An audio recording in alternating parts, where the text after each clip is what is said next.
Love, responsibility, and the family I built. Beryl and Kendy's lives seen. 1. The city streets at dawn setting. Nairobi, a vibrant city caught between the past and the future. The sun begins to rise, casting an orange glow on the skyscrapers. The streets are already buzzing with activity as vendors set up their stalls and taxis rush past. The contrast between the old and the new is striking, just like the journey of Joseph's life, where his past and present often clash. Joseph steps out of the small apartment he shares with his wife Lucy and their daughter Beryl. The sounds of the city, car horns, people shouting, music playing in the distance, are all familiar now, but still overwhelming after the quiet of his rural childhood. His mind drifts to the days when he used to walk these same streets, unsure of where he was headed. Scene 2. At home with Lucy and Beryl setting. A small but cozy apartment on the outskirts of Nairobi.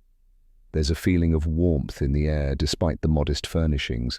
The living room is filled with family photos, some from Joseph's childhood and others from recent trips or celebrations with Lucy and Beryl. The kitchen smells of freshly cooked breakfast. Joseph walks into the apartment where Lucy is humming softly as she prepares breakfast. Their daughter Beryl is sitting at the table, drawing with crayons. The morning routine has become their comfort, a moment of stillness in the chaos of life. Lucy looks up and smiles at Joseph, her eyes filled with quiet love. "You're late," she teases, but there's no judgment in her tone. She knows the sacrifices Joseph makes every day to keep them afloat. The couple has been through so much together, school days, tough choices, and struggles with their pasts, but here now, in this home, they have built something beautiful.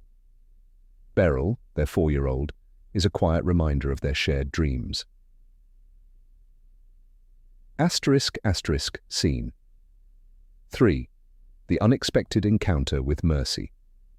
Setting: a busy market street in Nairobi, just a few blocks away from Joseph's apartment. The street is alive with the hum of city life.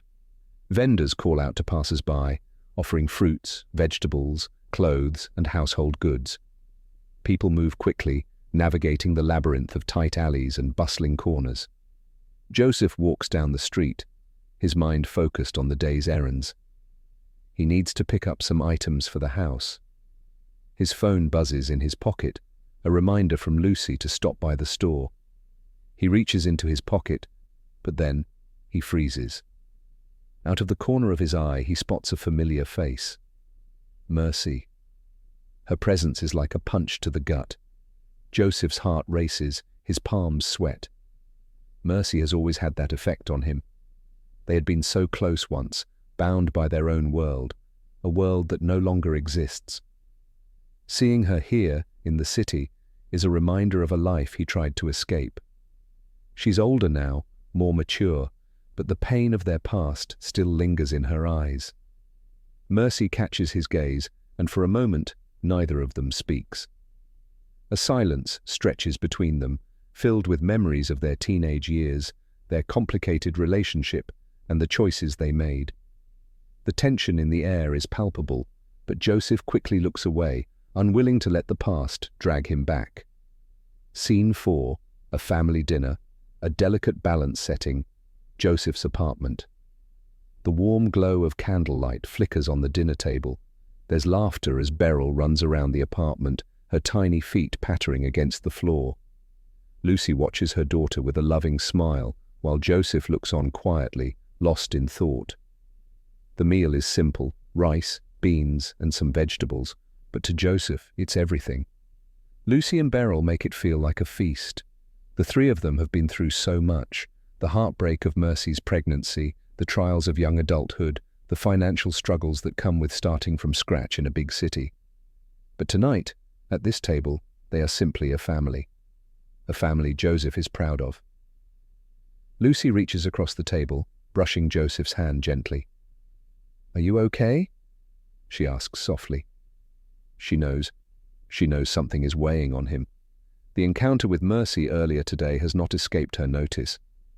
"I'm fine," Joseph says, though he's far from it. "It's just..." Complicated sometimes. He doesn't need to say more. Lucy knows the weight he carries, being a father to two daughters, one with his ex-girlfriend and the other with the love of his life. It's a delicate balance,